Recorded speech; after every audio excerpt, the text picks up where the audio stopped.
तो electromagnetic induction जो हमारा चैप्टर है, इसमें हमारा फर्स्ट टॉपिक है मैग्नेटिक फ्लक्स। इलेक्ट्रिक फ्लक्स में हो सकता है आप लोग समझ चुके हों कि जो फ्लक्स होता है उसे हम इस सिंबल से डिनोट करते हैं, जो कि है फाई। इसको हम फाई पढ़ते हैं। अब वहाँ पर जब इलेक्ट्रिक फील्ड की बात आती थी तो हम फाई ई से इसे डिनोट करते थे, लेकिन जो मैग्नेटिक फील्ड है उसको हम कैपिटल बी से डिनोट करते हैं।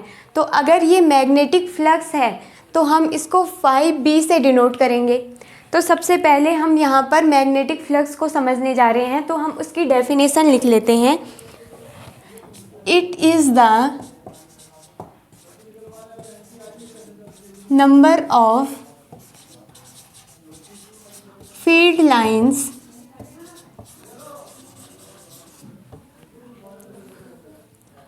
passing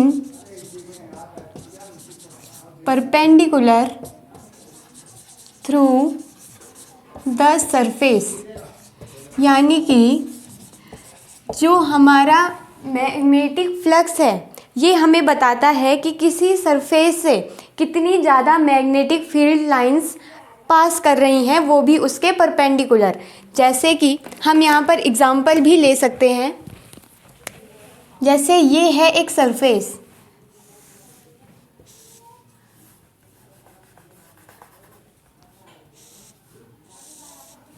ये एक सरफेस है और हम बोल रहे हैं कि यहाँ पर एक मैग्नेटिक फील्ड है जो है कैपिटल बी।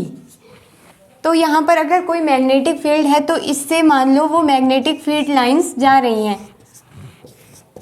तो सबसे पहले केस में अगर मैं आपको पूछूं कि इसमें कितनी मैग्नेटिक फील्ड लाइंस हैं जा रही हैं, या फिर मैं बोलूं कि इस सरफेस का मैग्नेटिक फ्लक्स कितना है, तो आप मुझे बताएंगे phi B is equal to 2, क्योंकि हमने अभी अभी पढ़ा है जो मैग्नेटिक फ्लक्स होता है it is the number of field lines passing perpendicular through the surface. हाँ, ये केस है कि ये परपेंडिकुलर होनी चाहिए।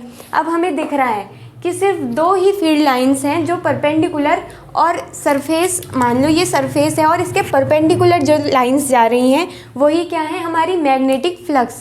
तो हम यहाँ पर देख रहे हैं कि जो यहाँ पर मैग्नेटिक फ्लक्स है वो हमारा निकल के आ रहा है 2।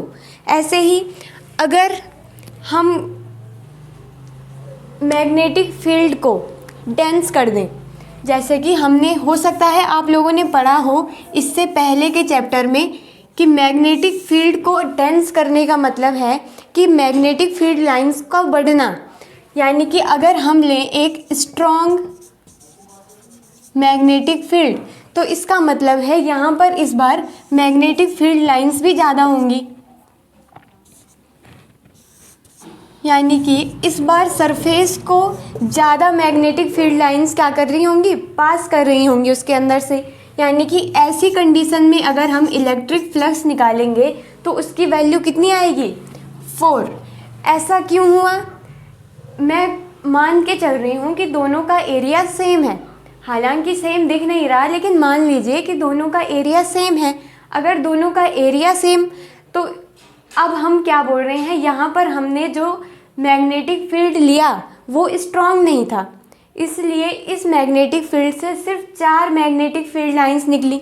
लेकिन जो हमने सेकंड केस में उतने ही एरिया का दूसरा सरफेस लिया है, उससे जो मैग्नेटिक फील्ड हम इस बार पास करा रहे हैं वो है स्ट्रॉन्ग मैग्नेटिक फील्ड। अब स्ट्रॉन्ग मैग्नेटिक फील्ड का मतलब है कि वहाँ से जो फील्ड लाइन निकलेंगी वो काफ़ी डेंस होती हैं इस बार।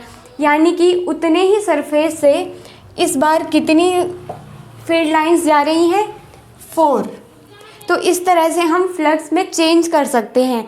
यही है मैग्नेटिक फ्लक्स जो हमें बताता है फील्ड लाइंस के बारे में।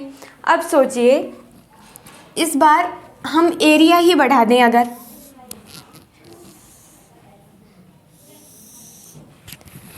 हम बोल रहे हैं कि जो मैग्नेटिक फील्ड है, हम चलिए यही मानकर चलते हैं, यही मैग्नेटिक फील्ड है जिसमें 4 मैग्नेटिक फ्लक्स की वैल्यू 2 आई थी। यानी कि जिस वो वाला मैग्नेटिक फील्ड ले रहे हैं जिसमें 4 मैग्नेटिक फील्ड लाइंस चल रही हैं, लेकिन हमने एरिया बढ़ा दिया। हमने इस बार एक ऐसा सरफेस लिया है जिसका एरिया ज़्यादा है। अब एरिया ज़्यादा यानी कि जो लाइन इस बार बाहर निकल रही थी कहीं ना कहीं वो भी इसके अंदर कवर अप हो जाएंगी, क्योंकि हमने ये एरिया बढ़ा दिया। तो इस बार भी हमारा जो मैग्नेटिक फ्लक्स है वो बढ़ जाएगा। यही बताना चाह रही थी आपको कि ऐसी कंडीशन में भी मैग्नेटिक फ्लक्स बढ़ेगा जब हम स्ट्रॉन्ग फील्ड ले लेंगे, यानी कि हम अपना मैग्नेटिक फील्ड और ज़्यादा बढ़ा लेंगे। ऐसी कंडीशन में भी फ्लक्स बढ़ता है कब? जब हम अपना सरफेस एरिया ही बढ़ा दें। यानी कि यहाँ अगर हम देखें तो हम देख सक रहे हैं कि जो B है ये डायरेक्टली प्रोपोर्शनल होता है किसके? मैग्नेटिक फील्ड के। या फिर इसको हम ऐसा बोल सकते हैं कि जो फ्लक्स है, मैग्नेटिक फ्लक्स है, ये डायरेक्टली प्रोपोर्शनल है इलेक्ट्रिक फील्ड के। यानी कि जब हमने इलेक्ट्रिक फील्ड को डेंस किया है, इसका क्या मतलब है कि फाई भी क्या होने लगा? बढ़ने लगा। प्रोपोर्शनैलिटी का यही तो मतलब है कि अगर हम इस क्वांटिटी को बढ़ाते हैं तो ये क्वांटिटी भी बढ़ेगी, इस क्वांटिटी को कम करेंगे तो ये भी खुद ब खुद कम होने लगेगा। ठीक है, वो रिलेशन यहाँ से निकला कि अगर हमने मैग्नेटिक फील्ड को डेंस कर दिया, मैग्नेटिक फील्ड बढ़ा दिया, तो फ्लक्स जो हमारे पास उसकी वैल्यू है वो भी बढ़ेगी। दूसरा, यहाँ पर आ जाइए। यहाँ पर मैंने आपसे कहा कि सेम यही मैग्नेटिक फील्ड हम लें जिसमें 4 मैग्नेटिक फील्ड लाइंस जा रही हैं, लेकिन इस बार सरफेस एरिया अगर हम बढ़ा दें तो हम देख रहे हैं कि जो 2 फील्ड लाइंस बाहर निकल रही थी अब वो भी उसके अंदर कवर हो रही हैं। यानी कि कहीं ना कहीं जो फ्लक्स हैं ये प्रोपोर्शनल होता है एरिया के भी। अगर एरिया बढ़ेगा तो फ्लक्स भी बढ़ेगा, एरिया को कम किया तो फ्लक्स भी क्या होगा? कम होगा। तो ये 2 रिलेशन निकलते हैं यहाँ से। अब यहाँ से इन दोनों को कंबाइन करके हम लिख सकते हैं phi is equal to AB। ये है फ्लक्स का फॉर्मूला, लेकिन अभी ये फॉर्मूला अधूरा है। अभी इसमें कॉस थीटा की एक टर्म भी आएगी। आप सोच रहे होंगे कि ऐसा तो नहीं होता फॉर्मूला, हो सकता है आपने पहले देखा हो। फॉर्मूला आता है AB कॉस थीटा। अभी मैं आपको वही बताऊंगी कि ये AB कॉस थीटा की क्या कहानी है। यहाँ पर थीटा वेरी करने पे फ्लक्स कैसे कैसे चेंज होगा और वो थीटा है क्या। तो सबसे पहले तो जो मैग्नेटिक फ्लक्स है वो इक्वल अगर हम बोलें कि AB कॉस थीटा होता है, ये है रियल फार्मूला। तो अब हम ये पता करेंगे कि ये थीटा क्या है। फिर भी मान लो आपको पता है जो थीटा है ये है angle between A and B। A and B का मतलब समझ रहे हैं आप? B मतलब मैग्नेटिक फील्ड, A मतलब एरिया वेक्टर। अब मुझे उम्मीद है कि आपको पता होगा कि एरिया वेक्टर क्या होता है, लेकिन फिर भी अगर आपको नहीं पता तो मैं आपको बता देती हूँ। जो एरिया वेक्टर है वो हमेशा सरफेस के परपेंडिकुलर एक वेक्टर ड्रॉ करते हैं हम, और वही होता है एरिया वेक्टर। यानी कि इससे हमें एक नई बात पता चली है, और वो नई बात क्या है कि जो एरिया है वो स्केलर क्वांटिटी नहीं होती है, वो क्या है? एक वेक्टर क्वांटिटी है। तभी तो हमें एक एरिया वेक्टर मिल रहा है। तो यहाँ से हमें मिल रहा है एक एरिया वेक्टर। तो हम बोल रहे हैं कि जो ये थीटा एंगल है ये एरिया वेक्टर और मैग्नेटिक फील्ड के बीच का एक वेक्टर, एरिया वेक्टर और मैग्नेटिक फील्ड के बीच का एंगल है। अब इस एंगल से कैसे कैसे फ़र्क पड़ता है फ्लक्स पे वो अभी हम पढ़ेंगे।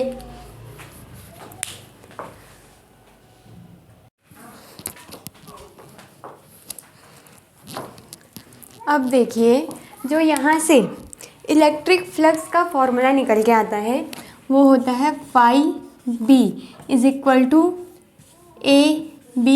ये तो हम अभी तक पढ़ चुके हैं, इसका रिलेशन हमने अभी तक देख लिया कि ये रिलेशन आया कैसे। लेकिन मैंने आपको बोला अभी ये फॉर्मूला थोड़ा सा अधूरा है, थोड़ा नहीं काफ़ी अधूरा है।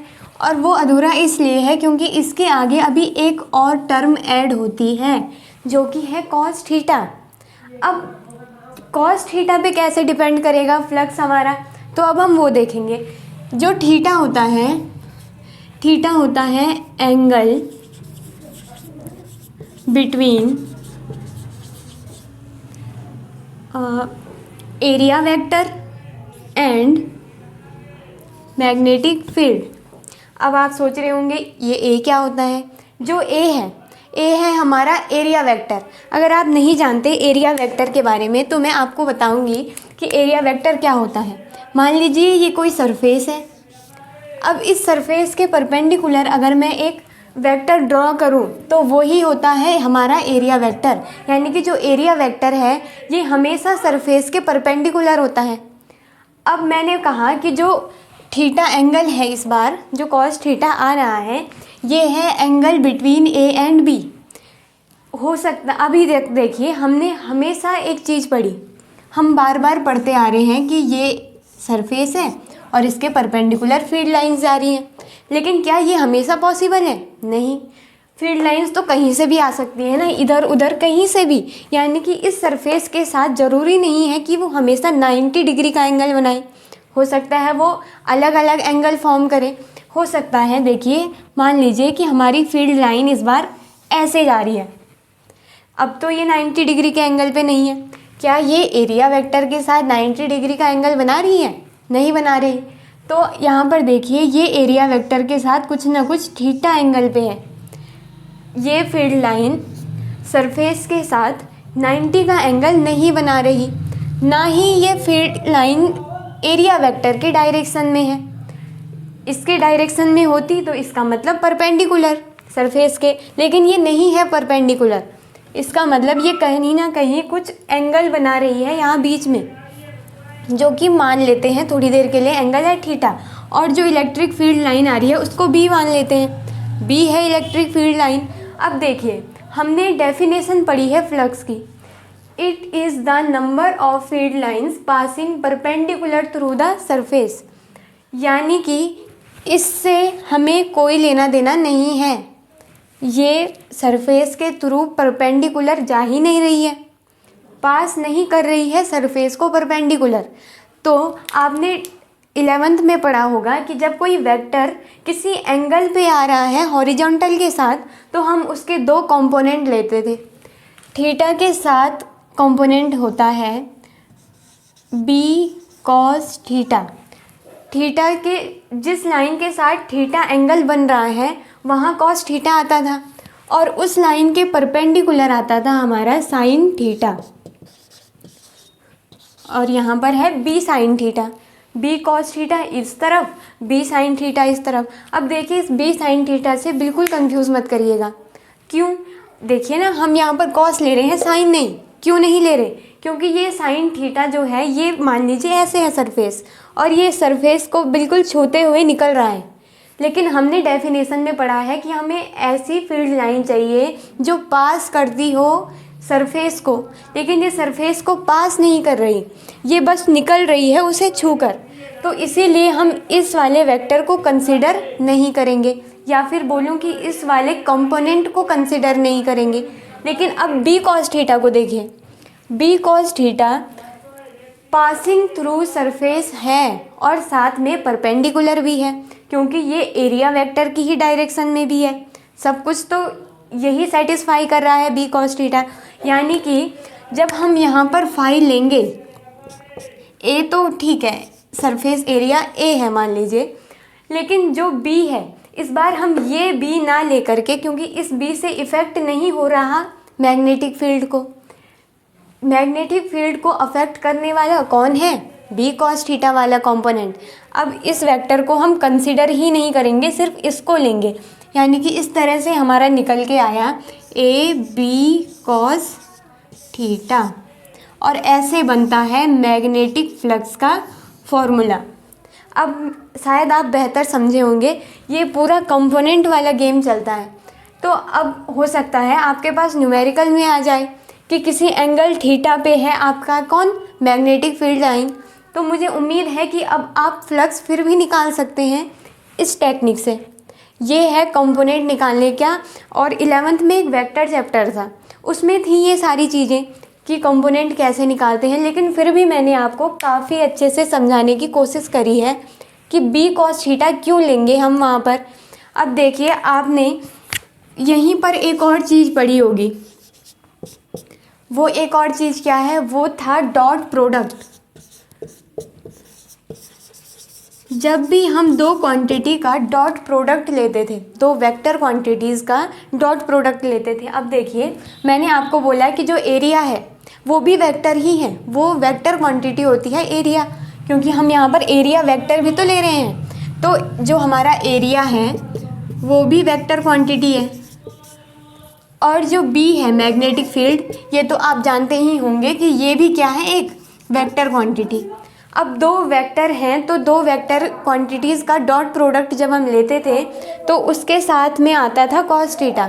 यानी कि मान लीजिए कोई ए और बी दो अलग अलग वेक्टर क्वांटिटीज़ हैं, जब हम इनका डॉट प्रोडक्ट लेंगे तो वो हमारे पास निकल के आता था ऐसे, इस तरह से लिखते हैं डॉट प्रोडक्ट को, बीच में डॉट, और आंसर हमारे पास आता था ए बी कॉस थीटा। ये ए बी ये नहीं है, कंफ्यूज मत करिएगा, इसको एक्स और इसको वाई भी ले सकते थे आप, फिर यहाँ पर एक्स आ जाता और यहाँ पर वाई आ जाता, फिर यहाँ पर भी एक्स और वाई से सारी कहानी चलेगी। ठीक है, तो वो ए बी ये नहीं था, लेकिन यहाँ पर देखिए आपको डायरेक्ट मिला है ए बी कॉस थीटा, तो क्या आप इसको ए वेक्टर डॉट बी वेक्टर नहीं लिख सकते डॉट प्रोडक्ट से? इस डॉट प्रोडक्ट को जब आप सॉल्व करोगे तो आपका फाई बी निकल के आएगा यहाँ से ए बी कॉस थीटा। या फिर इसको लिखने का एक और तरीका है, इसको ऐसे भी लिखते हैं, कंफ्यूज मत करिएगा बिल्कुल भी नहीं, B vector dot A vector, ये भी सही है ये भी सही है, और फिर लिखते हैं बी ए कॉस थीटा। अब देखिए डॉट प्रोडक्ट का एक और नाम होता था, डॉट प्रोडक्ट का एक और नाम क्या था? Scalar product. स्केलर प्रोडक्ट क्यों बोलते हैं उसे स्केलर प्रोडक्ट? क्योंकि डॉट प्रोडक्ट को जब भी हम सॉल्व करते हैं तो जो आंसर निकल के आता है वो एक स्केलर क्वांटिटी होती है। यानी कि जब भी हम फ्लक्स को सॉल्व करेंगे तो जो भी हमारे पास वैल्यू निकल के आएगी वो हमेशा स्केलर होगी। ये समझ लीजिए आप, हमेशा डॉट प्रोडक्ट को सॉल्व करके जो क्वांटिटी निकलती है वो एक स्केलर क्वांटिटी होती है। ठीक है, अब देखिए हम बात करेंगे फ्लक्स के एसआई यूनिट के बारे में कि इसकी एसआई यूनिट क्या होती है। इतना तो हमें पता चल गया कि ये एक स्केलर क्वांटिटी होगी। अब अगर हम एसआई यूनिट पे आएँ तो हम देख रहे हैं कि जो मैग्नेटिक फ्लक्स है ये इक्वल होता है बी ए कॉस थीटा के, बी ए कॉस थीटा। ठीक है, यानी कि B की एसआई यूनिट क्या होती है, मैग्नेटिक फील्ड की एसआई यूनिट क्या होती है, ये आप इससे पहले के चैप्टर में पढ़ चुके होंगे। नहीं भी पता तो कोई बात नहीं, B जो मैग्नेटिक फील्ड है इसकी जो एसआई यूनिट है वो होती है टेस्ला। क्या होती है? टेस्ला। अब जो A है एरिया की एसआई यूनिट तो आप लोग जानते ही होंगे, एरिया जो है उसकी एसआई यूनिट होती है मीटर स्क्वायर। बन गई, यानी कि SI unit of phi B magnetic flux जो होता है उसकी एसआई यूनिट है टेस्ला मीटर स्क्वायर, या फिर इसको बोलते हैं वेबर। ठीक है, तो यहाँ पर हमारा मैग्नेटिक फ्लक्स वाला टॉपिक कंप्लीट होता है। इसके बाद अब हम आएंगे इस चैप्टर के या फिर इस लेक्चर के सबसे इम्पॉर्टेंट टॉपिक की तरफ, जो है फैराडेज एक्सपेरिमेंट या फिर फैराडेज लॉ, कि फैराडे ने किस तरह से इलेक्ट्रोमैग्नेटिक इंडक्शन के बारे में हमें बताया।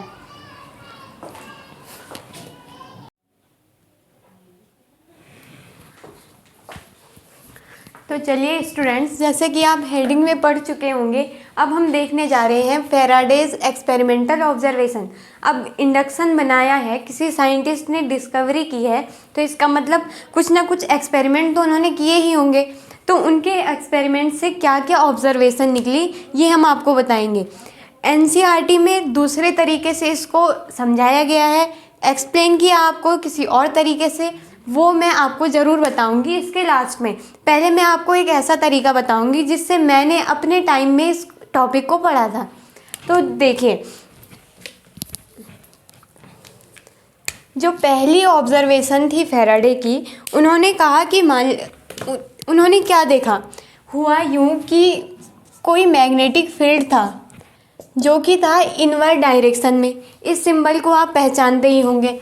मैग्नेटिक फील्ड को अगर हम इस तरह से दिखा रहे हैं, इसका मतलब है मैग्नेटिक फील्ड अंदर की तरफ है, इनवर्ड डायरेक्शन में। अगर मैग्नेटिक फील्ड को इस तरह से दिखा रहे हैं, इसका मतलब जो मैग्नेटिक फील्ड है वो बाहर की तरफ है, आउटवर्ड डायरेक्शन में। तो उन्होंने कहा कि मान लीजिए कि कोई मैग्नेटिक फील्ड है जो कि इनवर्ड डायरेक्शन में है। उन्होंने क्या देखा कि अगर हम इसके अंदर रखें एक कॉइल, ऐसी कॉइल नहीं, ये है कंडक्टिव कॉइल। कंडक्टिव कॉइल से आप समझते होंगे, कंडक्टिव कॉइल का क्या मतलब है, जिसमें इलेक्ट्रिसिटी कंडक्ट हो सके। एक ऐसी कॉइल उन्होंने एक मैग्नेटिक फील्ड में रख दी, या फिर हम इस मैग्नेटिक फील्ड को नाम दे देते हैं बी। एक मैग्नेटिक फील्ड लिया इनवर्ड डायरेक्शन में, उसके अंदर रख दी एक कंडक्टिव कॉइल, ठीक है। मान लीजिए उसका जो मैग्नेटिक फील्ड है वो है बी। अब उन्होंने कहा कि हुआ ये कि हम करें इस मैग्नेटिक फील्ड को चेंज, कांस्टेंट ना रखें इसको, यानी कि टाइम के साथ साथ ये मैग्नेटिक फील्ड चेंज होता रहे। अब चेंज अलग अलग टाइप के हो सकते हैं।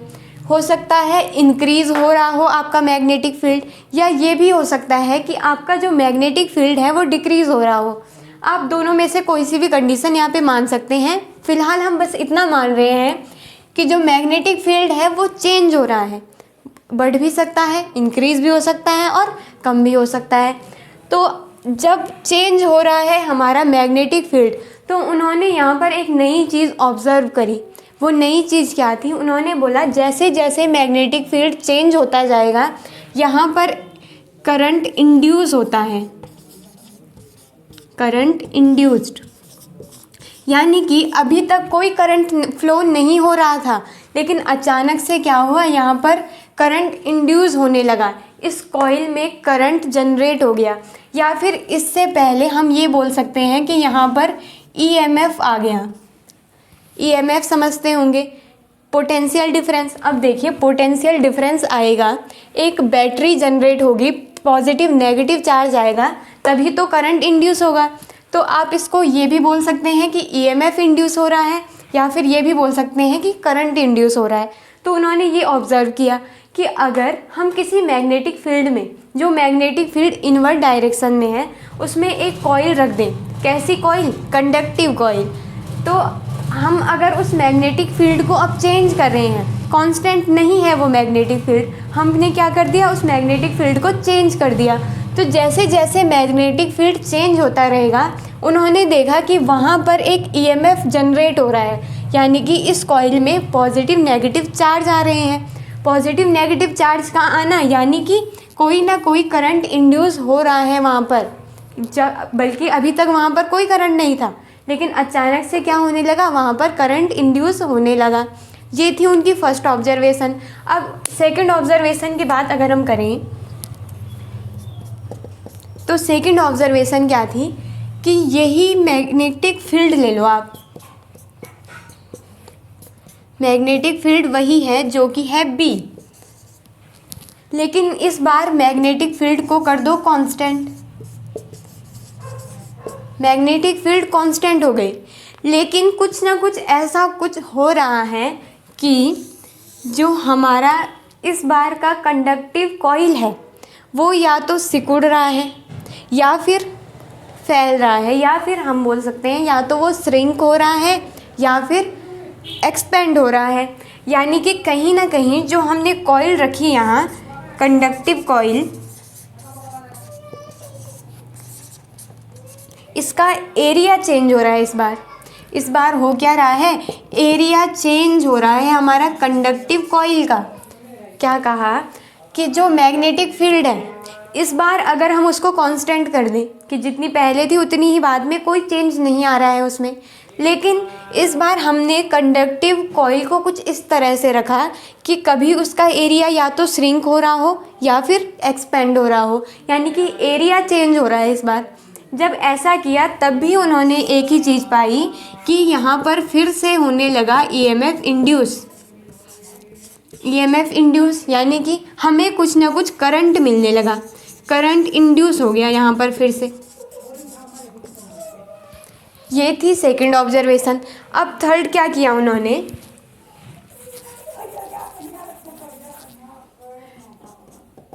थर्ड ऑब्जर्वेशन में क्या हुआ, सेम इलेक्ट्रिक फील्ड उन्होंने बी लिया, बीच में एक कंडक्टिव कॉइल लगा दी। ये क्या है, ये है आपकी कंडक्टिव कॉइल।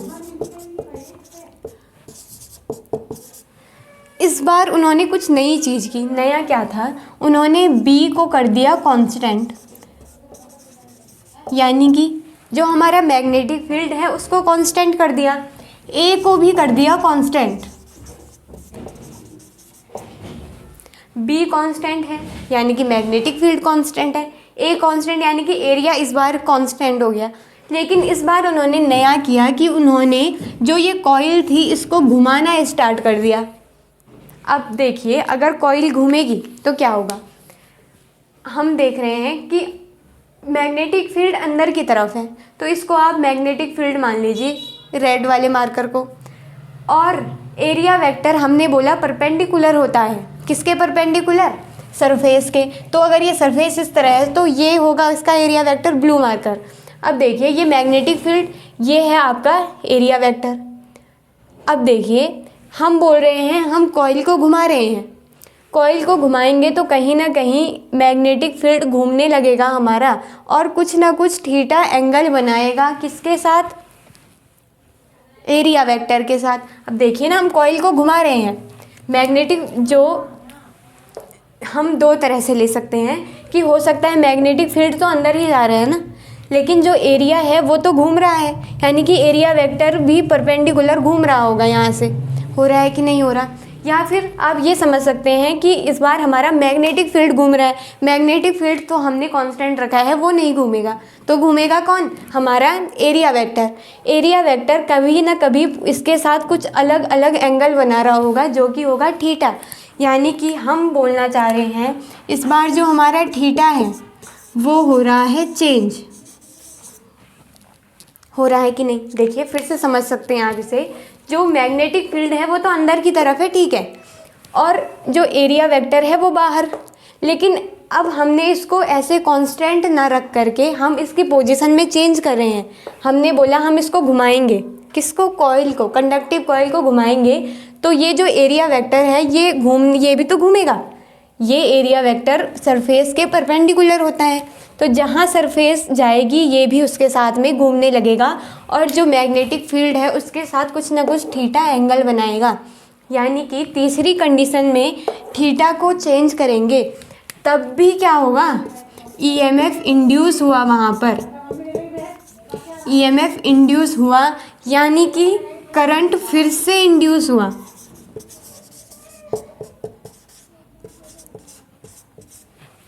ठीक है, अब आप कहानी समझ रहे होंगे यहाँ से कि जो करंट इंड्यूस हो रहा है ये किस किस की वजह से हो रहा है। ये हो रहा है एक तो मैग्नेटिक फील्ड में चेंज की वजह से, अगर हम मैग्नेटिक फील्ड को चेंज कर रहे हैं तब भी करंट इंड्यूस हो रहा है। दूसरा, अगर हम एरिया चेंज कर रहे हैं तब भी करंट इंड्यूस हो रहा है। और तीसरा, अगर हम थीटा को चेंज करेंगे तब भी क्या होगा, करंट इंड्यूस होगा। अब आपने देखा कि ये तीनों टर्म एक जगह आएंगी, आती हैं या नहीं। अब देखिए ना, सिर्फ इसको चेंज करेंगे बाकी दोनों कांस्टेंट, तब भी करंट आएगा। दो को कर दिया कांस्टेंट, इन दो को, और इसको कर दिया चेंज, तभी भी करंट आ रहा है। किन्हीं दो को हमने चेंज कर दिया, एक को कांस्टेंट रख दिया, तभी भी करंट आ रहा है। लेकिन अगर हम तीनों को कांस्टेंट रख दें तो हमें कोई करंट नहीं मिलेगा। तो देखिए ये तीनों टर्म एक हमने फॉर्मूला इससे पहले पढ़ा जिसमें आती हैं, क्या flux is equal to A B cos theta नहीं होता। अगर हम ए में चेंज करते हैं तो क्या फ्लक्स चेंज नहीं होगा? कौन सा फ्लक्स है ये? मैग्नेटिक। अगर हम बी को चेंज करेंगे तो क्या फ्लक्स चेंज नहीं होगा? अगर हम थीटा को चेंज करेंगे तो क्या फ्लक्स चेंज नहीं होगा? होगा। इन तीनों को अगर हम चेंज करते हैं तो फ्लक्स भी चेंज होगा। तो क्या हम यहाँ से डायरेक्टली ये नहीं बोल सकते कि फ्लक्स चेंज हो रहा है इन कंडीशंस में, जहाँ पर हम बोल रहे हैं कि ए चेंज हो रहा है, बी चेंज हो रहा है, कॉस थीटा चेंज हो रहा है, इसका मतलब कहीं ना कहीं फ्लक्स चेंज होने पे ही करंट इंड्यूस होगा। यही था फैराडे का एक्सपेरिमेंटल सेटअप। या अगर हम बोलें कि ये चीज़ें ऑब्ज़र्व की उन्होंने, क्या ऑब्ज़र्व किया कि अगर हम फ्लक्स, मैग्नेटिक फ्लक्स को चेंज करते हैं तो वहाँ पर करंट इंड्यूस होता है। अब मैग्नेटिक फ्लक्स कई तरह से चेंज किया जा सकता है, ये आपने इन तीनों कंडीशन में देख लिया। सबसे पहले हमने क्या किया? मैग्नेटिक फील्ड को चेंज किया। बाकी सब कांस्टेंट था, थीटा कांस्टेंट है, ए कांस्टेंट है, बस मैग्नेटिक फील्ड को चेंज कर दिया। अब मैग्नेटिक फील्ड को चेंज किया तो हमने देखा, या फिर हम बोलें कि फैराडे जो साइंटिस्ट थे उन्होंने एक चीज़ ऑब्ज़र्व की। वो क्या था? उन्होंने देखा वहाँ पर ईएमएफ इंड्यूस हो रहा है। ईएमएफ इंड्यूस होने का मतलब आप समझते होंगे कि यानी कि यहाँ पर कुछ ना कुछ बैटरी के पॉजिटिव और नेगेटिव टर्मिनल बन रहे हैं। अब जहाँ पर बैटरी के पॉजिटिव और नेगेटिव टर्मिनल बनेंगे, इसका क्या मतलब है कि वहाँ पर कुछ ना कुछ करंट इंड्यूस होगा। ये थी उनकी पहली ऑब्जर्वेशन। दूसरी ऑब्जर्वेशन में उन्होंने क्या बताया कि अब अगर हमने कर दिया बी को कांस्टेंट, यानी कि जो हमारा मैग्नेटिक फील्ड है इस बार हम उसको कांस्टेंट कर दें। मैग्नेटिक फील्ड कांस्टेंट कर दिया, लेकिन मान लीजिए कुछ ना कुछ ऐसी कंडीशन हमने वहाँ पर दे दी कि जो हमारी कंडक्टिव कॉइल है वो या तो श्रिंक हो रही है या फिर एक्सपेंड हो रही है, या तो छोटी हो रही है या तो बड़ी हो रही है। तो ऐसी कंडीशन में क्या होगा कि हमारा एरिया चेंज हो रहा है, होगा ना इसकी। अब देखिए ये छोटा हो रहा है, बड़ा हो रहा है, तो इसकी रेडियस चेंज होगी। मान लीजिए ना हमने स्फेरिकल लिया है, रेडियस चेंज होगी, इसका मतलब क्या होगा? एरिया बढ़ेगा या फिर घटेगा। ठीक है, यानी कि एरिया चेंज हो रहा है। तभी भी हमने क्या देखा कि जो ईएमएफ है इस बार भी ईएमएफ इंड्यूस हो रहा है, और यानी कि करंट भी इंड्यूस होगा। तीसरी कंडीशन उन्होंने क्या किया? उन्होंने बोला इस बार मैग्नेटिक फील्ड को भी कांस्टेंट कर दें हम, और जो एरिया है उसको भी कांस्टेंट कर दें। दोनों को कांस्टेंट किया, लेकिन कॉइल को इस बार ऐसे ही रेस्ट पे नहीं रखा, अपनी जगह पे नहीं रखा। इस बार कॉइल को घुमा दिया, कॉइल को फ्लिप करवा रहे हैं। जब कॉइल घूमेगी तो जो मैग्नेटिक फील्ड और एरिया वेक्टर है दोनों के बीच का एंगल भी चेंज होगा, यानी कि इस बार थीटा हो रहा है चेंज। थीटा के चेंज होने पे भी उन्होंने क्या पाया कि जो कंडक्टिव कॉइल है उसमें ईएमएफ इंड्यूस हो रहा है। ईएमएफ इंड्यूस होगा यानी कि करंट भी इंड्यूस होगा। ठीक है, अब उन्होंने देखा कि हम बोल रहे हैं करंट इंड्यूस हो रहा है इन तीनों की वजह से। किसकी वजह से? मैग्नेटिक फील्ड, एरिया और थीटा एंगल की वजह से। अब इनकी वजह से अगर करंट इंड्यूस हो रहा है तो हम क्या डायरेक्ट ये नहीं बोल सकते कि फ्लक्स को चेंज करने पे हमें करंट मिल रहा है? क्योंकि फ्लक्स का अब फॉर्मूला देखिए, F phi B is equal to A B cos theta होता है या नहीं? फ्लक्स का फॉर्मूला है। अब हम ए को चेंज करेंगे तो फ्लक्स चेंज होगा, बी को चेंज करेंगे तभी भी फ्लक्स चेंज होगा, और थीटा को चेंज करेंगे तो तब भी हमारा फ्लक्स क्या होने वाला है? चेंज होने वाला है। तो हम यहाँ से सीधा सीधा ये बोल सकते हैं, या फिर जो फैराडे ने हमें बताया, उन्होंने हमें बताया कि अगर हम फ्लक्स को चेंज करते हैं तो करंट इंड्यूस होता है। अब ये नहीं है कि चेंज करेंगे तो इंक्रीज़ ही करना पड़ेगा या डिक्रीज़ ही करना पड़ेगा, ऐसा कुछ नहीं है। इंक्रीज़ करेंगे तब भी फ्लक्स चेंज होगा, तब भी इलेक्ट्रिसिटी हमें मिलेगी, जनरेट होगी। मान लीजिए हम डिक्रीज़ कर रहे हैं, फ्लक्स को कम कर रहे हैं, तब भी हमें क्या मिलेगी? इलेक्ट्रिसिटी मिलेगी, करंट मिलेगा। तो सिर्फ चेंज करना है फ्लक्स को। अब हम इंक्रीज़ कर रहे हैं, डिक्रीज़ कर रहे हैं, इससे फ़र्क नहीं पड़ता, बस फ्लक्स में क्या होना चाहिए? चेंज होना चाहिए। तो मुझे उम्मीद है कि आपको इन सब से काफ़ी बेहतर समझ में आया होगा। इसके बाद मैं आपको वो वाला तरीका भी बताने जा रही हूँ जो एनसीईआरटी में दिया है।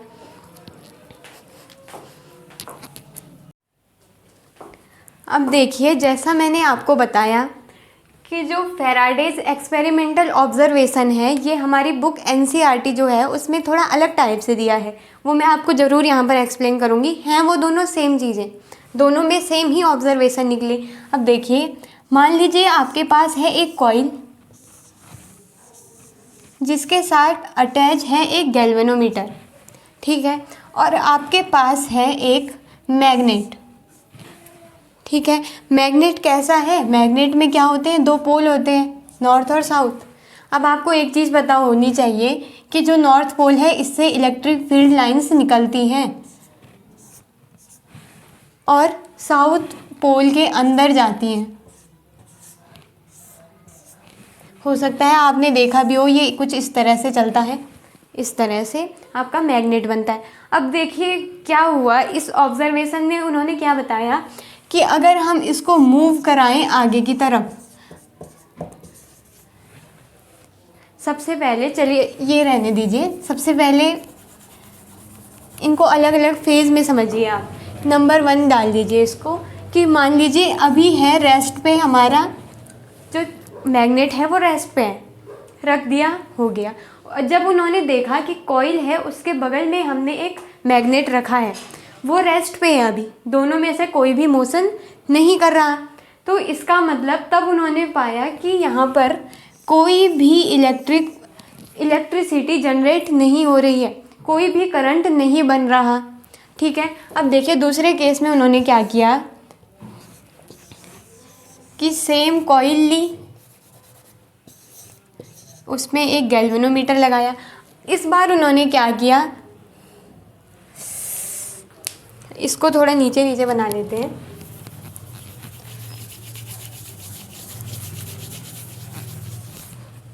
देखिए दूसरा ऑब्जर्वेशन क्या था कि उन्होंने ली एक कॉइल से लगा दिया एक गैल्वेनोमीटर। इस बार उन्होंने क्या किया कि जो मैग्नेट है नॉर्थ पोल साउथ पोल वाला,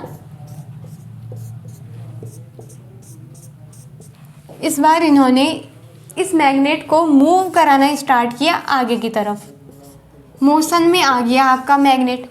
जैसे ही इन्होंने इसको आगे की तरफ मूव कराया तो इन्हें कुछ ना कुछ करंट मिला, यानी कि ये समझ सकते हैं कि फर्स्ट केस में जब रेस्ट पे था, ऐसे में आपको जो करंट मिला आई वो था 0, कोई भी करंट नहीं मिला। करंट कौन बताएगा, गैल्वेनोमीटर, इसीलिए तो लगा रखा है। अब देखिए जैसे ही मोशन में लाए, उन्होंने उसको आगे मोशन कराया तो उन्हें दिखा कि इस बार जो करंट है वो 0 नहीं है, जो गैल्वेनोमीटर है इसकी सुई कुछ ना कुछ एक्ट कर रही है इधर उधर, ठीक है। अब देखिए तीसरी ऑब्जर्वेशन, तीसरी बारी में इन्होंने क्या किया, फिर से जो कॉइल थी वो ले ली और जो इस बार नॉर्थ साउथ पोल वाला मैग्नेट है आपके पास, इन्होंने पास में लाके रख दिया। जैसे ही ये मैग्नेट इन्होंने पास में लाके रख दिया, ये फिर से किस पे आ गया, रेस्ट पे आ गया। इस बार जब उन्होंने देखा तो उन्हें पता चला कि इस बार फिर से जो करंट की वैल्यू है वो हो गई 0, यानी कि इस बार भी हो सकता है इसकी ये क्या है 0 दिखा रहा हो गैल्वेनोमीटर, ठीक है, यानी कि करंट 0 है। उन्हें नहीं समझ में आ रहा है ऐसा क्यों हो रहा। दूसरे केस में उन्होंने क्या किया, चौथे केस में चौथी ऑब्जर्वेशन दी कि जो कॉइल है,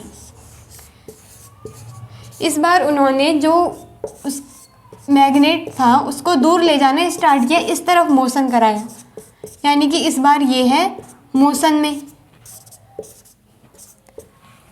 ठीक है। आपका मैग्नेट फिर से किस में आ गया, मोशन में आ गया। इन्हें फिर पता चला कि यहाँ पर इस बार करंट 0 नहीं है, कुछ ना कुछ करंट उन्हें मिला। तो इससे उन्हें एक चीज़ नई पता चली, वो नई चीज़ क्या थी कि जब हम मोशन कराएंगे इनका रिलेटिव मोशन, मोशन नहीं, मोशन तो ये भी होता है ना कि देखिए मान लीजिए कि यहाँ पर कॉइल रखी है और ये है आपका मैग्नेट NS। अब नॉर्थ और साउथ पोल वाला, अब देखिए हम इसको 4 मीटर पर सेकंड से आगे ले जा रहे हैं, किसको, कॉइल को। अब मान लीजिए हम जो मैग्नेट है उसको भी 4 मीटर पर सेकंड से आगे ले जाएं, दोनों साथ साथ चल रहे हैं, दोनों मोशन कर रहे हैं, लेकिन क्या दोनों का रिलेटिव मोशन है? दोनों का आपस में कोई मोशन नहीं है, दोनों आपस में कांस्टेंट हैं। जितनी स्पीड से ये आगे जा रहा है उतनी उसकी स्पीड भी है, तो इन दोनों के बीच कोई रिलेटिव मोशन नहीं है, यानी कि इस बार भी हमारा करंट कैसा आएगा? ज़ीरो। तो इसकी डेफिनेशन में कभी मत लिखना मोशन, हमेशा रिलेटिव मोशन को कंसिडर करना कि जब कॉइल और मैग्नेट के बीच में रिलेटिव मोशन होता है तब हमें क्या मिलती है? करंट मिलता है, हमें इलेक्ट्रिसिटी मिलती है। ठीक है, तो यही थी उनकी ऑब्जर्वेशन। अब देख लीजिए ना कि अगर हम यहाँ पर 4 की जगह 2 लिख दें, ये 4 मीटर पर सेकंड से आगे जा रहा है, ये 2 मीटर से, इसकी स्पीड थोड़ी कम कर दी, लेकिन स्पीड अगर इसकी कम हुई है तो दोनों के बीच में रिलेटिव मोशन हो रहा है इस बार। अब जब दोनों के बीच में रिलेटिव मोशन है तो इसका मतलब यहाँ पर इस बार करंट ज़ीरो नहीं होगा, कुछ ना कुछ करंट की वैल्यू निकल के आएगी। ठीक है, तो अब हम इन सारी चीज़ों को डेफिनेशन की फॉर्म में लिखते हैं और फैराडेज के फर्स्ट लॉ में उन्होंने क्या बोला वो भी लिखते हैं। हालांकि फर्स्ट लॉ यही है फैराडे का कि जो भी उन्होंने ऑब्जर्वेशन दी वो सारी उन्होंने अपने फर्स्ट लॉ में लिख दी।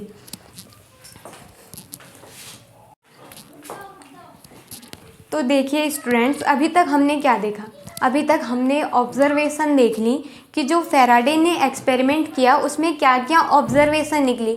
अब मैंने पहले ही आपसे कहा कि फर्स्ट लॉ कुछ अलग नहीं है, जो उन्होंने ऑब्जर्वेशन दी है बस उन्हें लिख दिया उन्होंने अपने फर्स्ट लॉ में। अब देखिए जो हमने सबसे पहले ऑब्जर्वेशन दी थी उसी के हिसाब से हमने ये यहाँ पर लिखा है और यही है उनका फर्स्ट लॉ।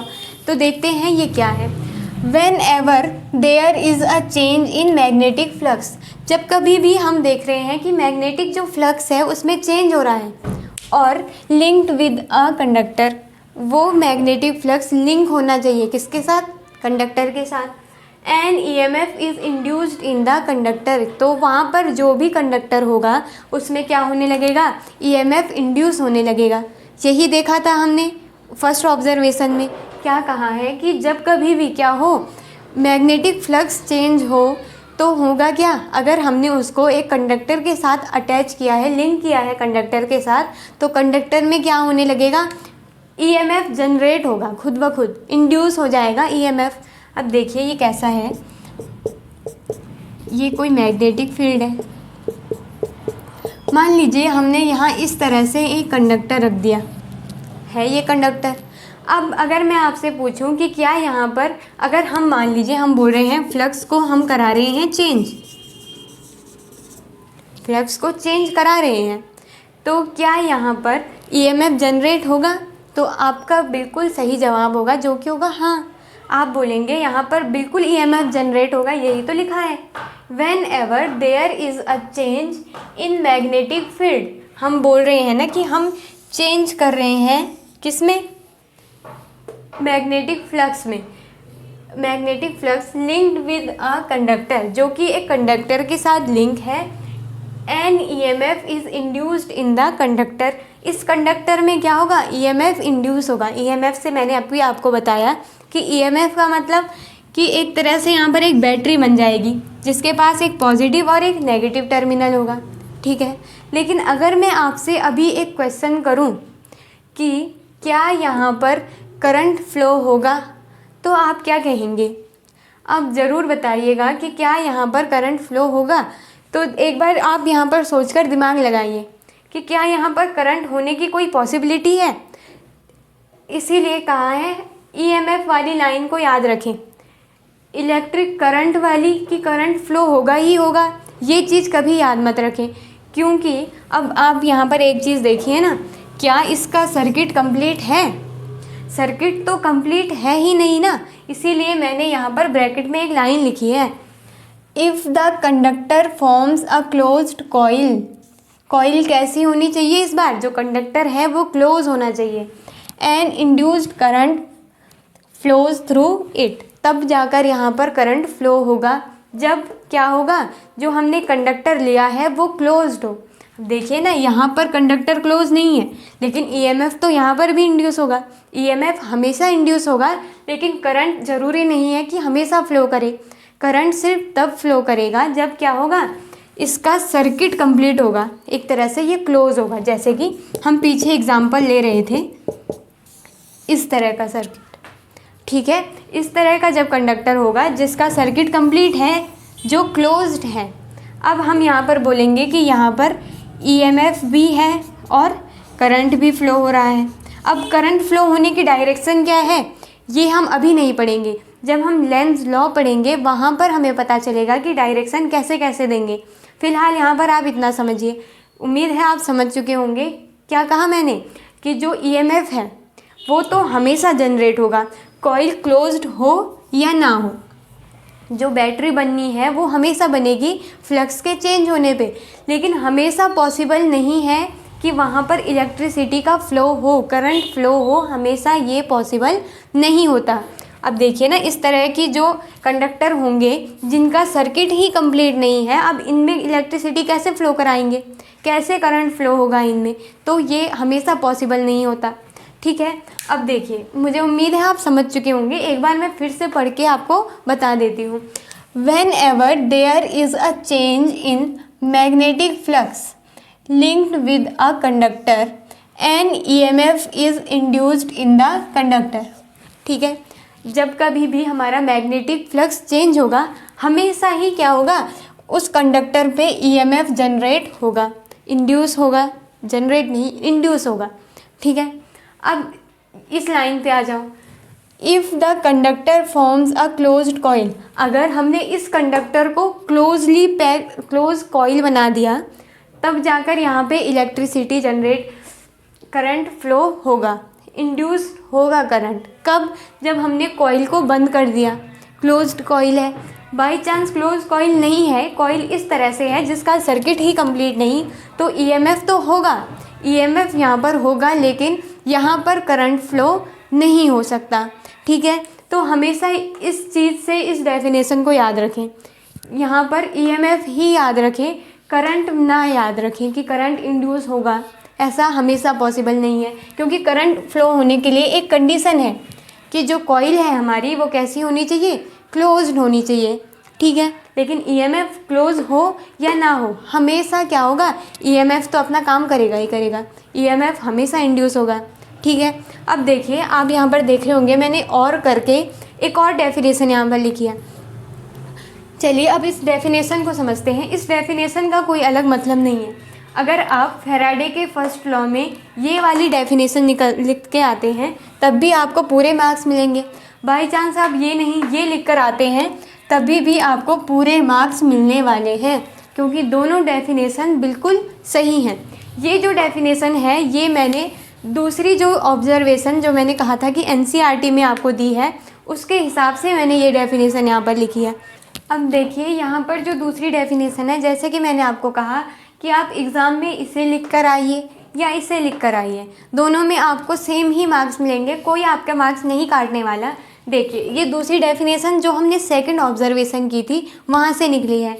अब देखिए, whenever there is a relative motion between a coil and magnet an EMF is induced in coil if it is closed circuit and induced current flows through it. इसका मतलब देखिए, वहाँ पर हमने क्या देखा था कि ये एक कॉइल है जो कि गैल्वेनोमीटर से कनेक्टेड है, और ये क्या है, ये एक मैग्नेट है जिसके पास एक नॉर्थ पोल है, एक साउथ पोल है।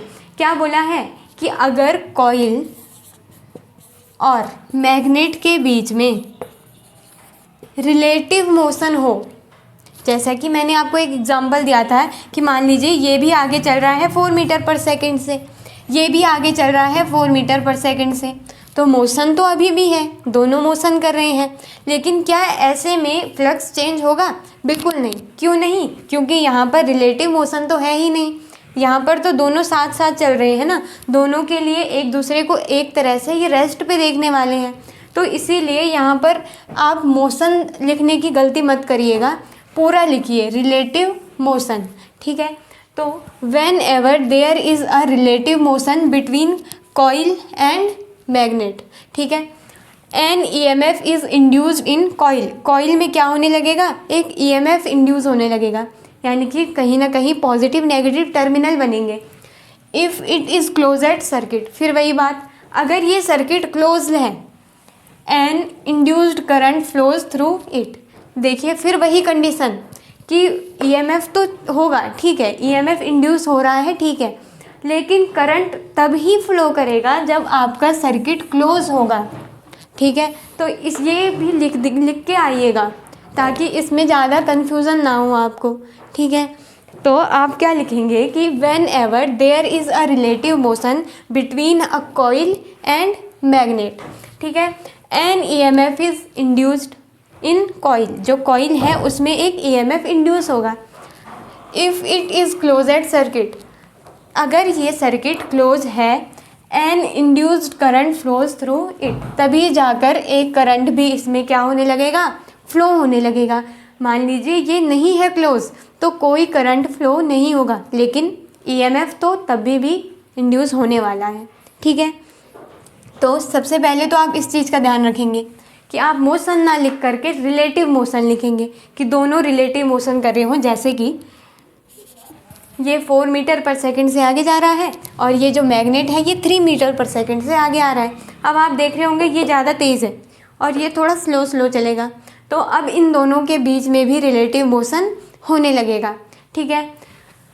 दूसरा, आप पहले वाले डेफिनेशन में भी और इसमें भी एक चीज़ हमेशा याद रखेंगे कि जो कॉइल है आपकी या जो भी आपने कंडक्टर लिया है वो कैसा होना चाहिए, क्लोज होना चाहिए, तब जाकर ही करंट फ्लो होगा।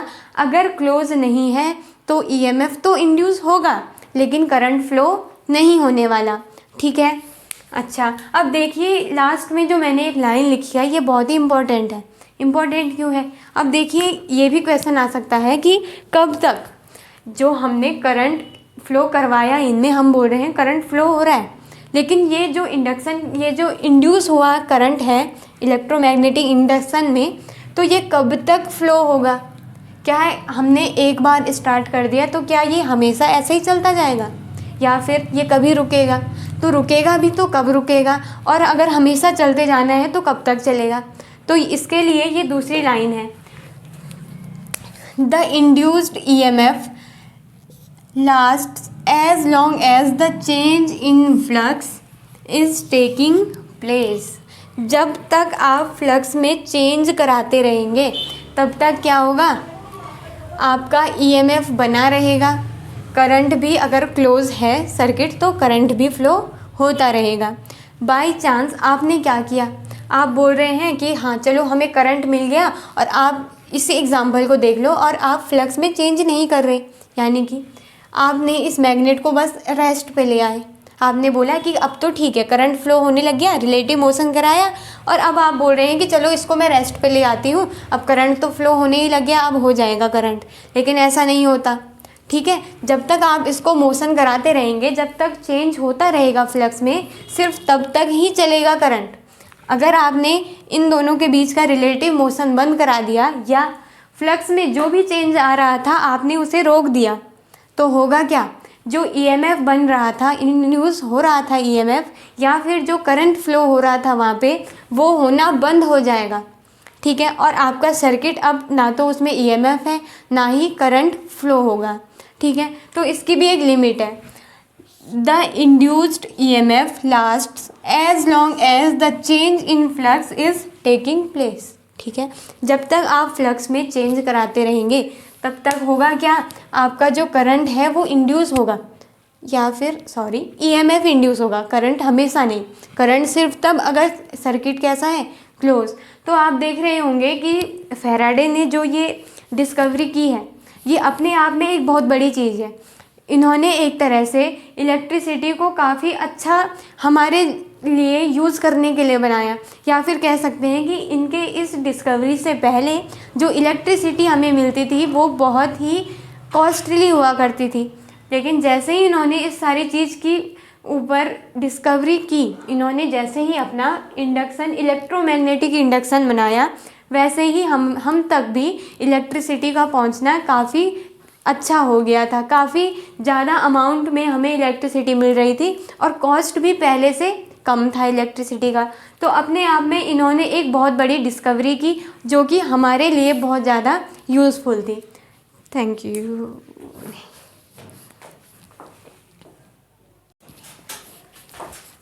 अब देखिए हम यहाँ पर जो फैराडे के लॉ थे उन्हें देख रहे थे। पहले हमने फर्स्ट लॉ देखा जिसमें हमने देखा कि जो उनकी ऑब्जर्वेशन थी उन्होंने उसके बेस पे ही वहाँ पर बस उसे थ्योरी की फॉर्म में लिख दिया।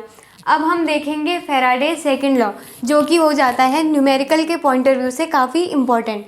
अब जो सेकंड लॉ है वो है the magnitude of induced EMF. जो ईएमएफ इंड्यूस हुआ है उसका जो मैग्नीट्यूड है वो is directly proportional to rate of change in magnetic flux. वो rate of change in magnetic flux के क्या होता है, डायरेक्टली प्रोपोर्शनल। यानी कि देखिए अभी तक हम क्या पढ़ रहे थे कि जो ईएमएफ इंड्यूस होगा वो मैग्नेटिक फ्लक्स पे डिपेंड करेगा, लेकिन उन्होंने अपने ही सेकंड लॉ में ये बात बता दी कि सिर्फ फ्लक्स पे डिपेंड नहीं करने वाला, वो करेगा rate of change in flux पे डिपेंड। यानी कि अगर हम फिर से यहाँ पर एक कॉइल बना दें और उसके पास में लाकर रख दें एक magnet, rate of change in flux, यानी कि अगर हम इस मैग्नेट को अब मूव करा रहे हैं, जब इसमें मूवमेंट होगी, दोनों के बीच में रिलेटिव मोशन होगा, तब जाकर ही तो यहाँ पे करंट इंड्यूस होगा। अब देख लीजिए हमारे पास है ये मैग्नेट, अब हम इसको धीरे धीरे मूव कराएं, इसका मतलब उन्होंने कहा rate of change in magnetic flux पे डिपेंड करेगा वो। अब अगर हम इसको धीरे धीरे मूव कराएं तो इसका मतलब जो ईएमएफ यहाँ पर इंड्यूस होगा इस बार वो कैसा होने वाला है, कम डिक्रीज़ होगा, कहीं ना कहीं हमें कम करंट मिलेगा। वहीं पर अगर हम क्या कर दें कि जो ये मैग्नेट है इसको तेज़ी से मूव कराने लगे, जैसे ही इसको तेज़ी से मूव कराएंगे तो ईएमएफ की वैल्यू हमें ज़्यादा मिलेगी, यानी कि जो करंट इंड्यूस होगा इस बार वो भी क्या होगा, ज़्यादा।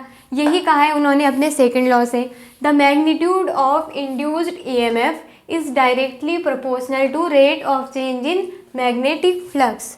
ठीक है, तो मैग्नेटिक फ्लक्स को किस रेट के साथ हम चेंज करते हैं उस पर डिपेंड करता है हमारा ईएमएफ। अब ईएमएफ अगर उस पर डिपेंड करता है, इसका मतलब जो करंट फ्लो होगा वो भी डिपेंड करेगा rate of change in magnetic flux के। तो इसके लिए अब हम इक्वेशन लिखते हैं।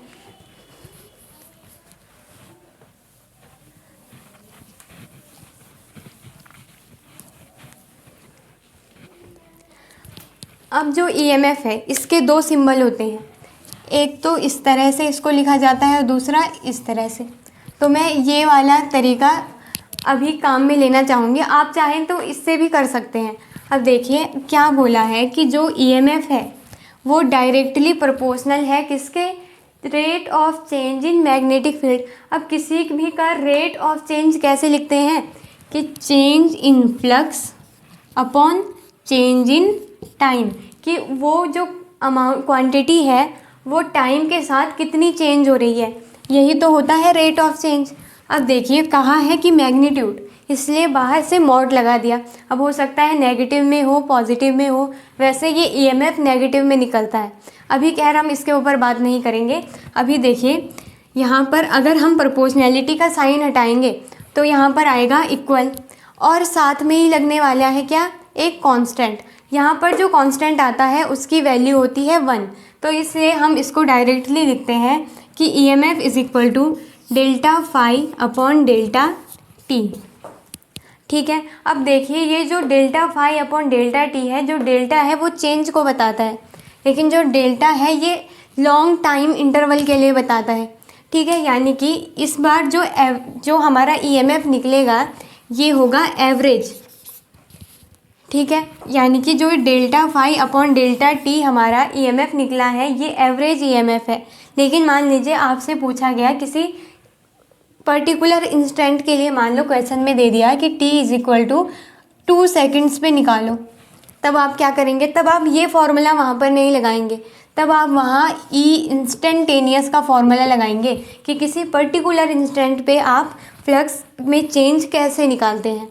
अब देखिए जब किसी इंस्टेंट की बात हो, पर्टिकुलर इंस्टेंट की बात, तो हो सकता है आपने 11th में देखा हो जब हम वहाँ पे वेलोसिटी वाले क्वेश्चन करते थे या फिर एक्सेलरेशन वाले क्वेश्चन करते थे, तो जब भी इंस्टेंट की बात होती थी तो हम थोड़ा सा टाइम और थोड़ी सी वेलोसिटी के लिए उसे करते थे। अब मैंने कहा कि जो डेल्टा फाई और डेल्टा टी है ये long time period, long time interval की बात हो रही है, लेकिन अगर हम वहीं पर इंस्टेंटेनियस की बात करें तो इसका मतलब थोड़ा सा फ्लक्स और थोड़ा सा टाइम लेंगे, जिसको D phi by D T करेंगे, यानी कि डिफ्रेंशिएट कर देंगे दोनों को। D phi by D T में और delta phi by delta T में आप डिफरेंस समझ चुके होंगे कि जो delta phi upon delta T है ये एवरेज है, यानी कि ये लॉन्ग टाइम पीरियड की बात हो रही है। लेकिन जो यहाँ पे D phi upon D T है ये एक पर्टिकुलर इंस्टेंट के लिए हो रहा है। तो यहाँ से अगर हम फॉर्मूला आगे बढ़ाना चाहें तो अब देखिए, अगर हमारे पास दिया है कि वहाँ पर जो करंट इंड्यूस हुआ है वो कितना है और जो हमने कॉइल यूज़ में ली है उसकी रेडियस भी अगर हमें दे रखी है, तो देखिए इंड्यूस्ड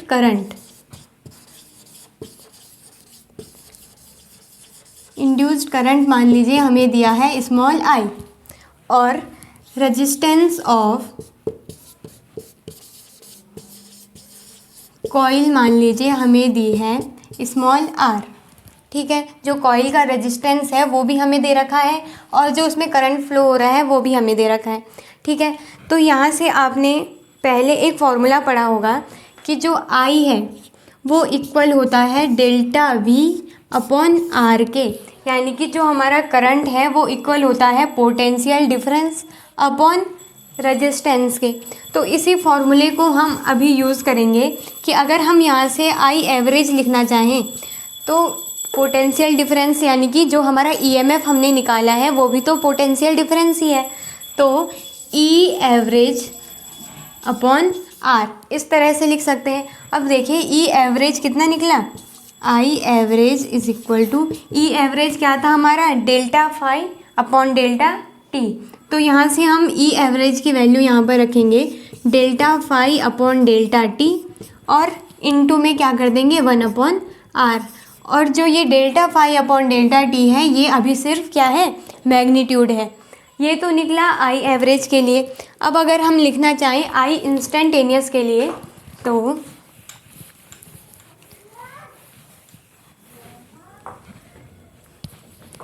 यहाँ से हमारा आई इंस्टेंटेनियस निकल के आएगा ई इंस्टेंटेनियस, यानी कि इंस्टेंटेनियसली कितना ईएमएफ में चेंज हुआ अपॉन आर उस कॉइल का resistance is equal to, instantaneous के लिए अभी हमने फॉर्मूला निकाला कि D phi by D T, ये भी क्या है, मैग्नीट्यूड है, अभी डायरेक्शन की कोई बात नहीं हो रही है, इनटू 1 अपॉन आर जो कि है उसका रेजिस्टेंस।